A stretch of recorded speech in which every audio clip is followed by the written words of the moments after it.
સુરતમાં પાવર કટની સમસ્યાથી કંટાળીને રહીશો જીબી કચેરીએ પહોંચ્યા। સુરત પાવર કટની સમસ્યાથી કંટાળીને સમ્રાટ સોસાયટીના રહીશો મોડી રાત્રે જીબી કચેરીએ પહોંચ્યા હતા। એમાં એવું છે, અમારી સોસાયટીમાં અઠવાડિયામાં આ લોકો 3 દિવસ જ પાવર આપે છે। હરરોજ રાતના 9 થી 10 વાગે પાવર કાઢી લે છે અને પછી મેસેજ મોકલી દે છે કે રાતે 2 વાગે આવશે, 1 વાગે આવશે।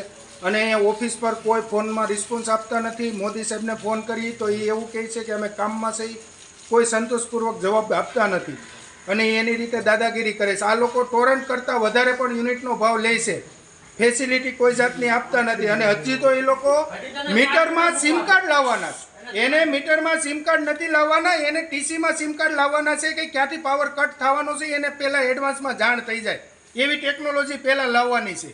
આ લોકોને એકદમ ગુલ્લુ બનાવવાના અને ગુમરાહ કરવાની વાતો કરે છે।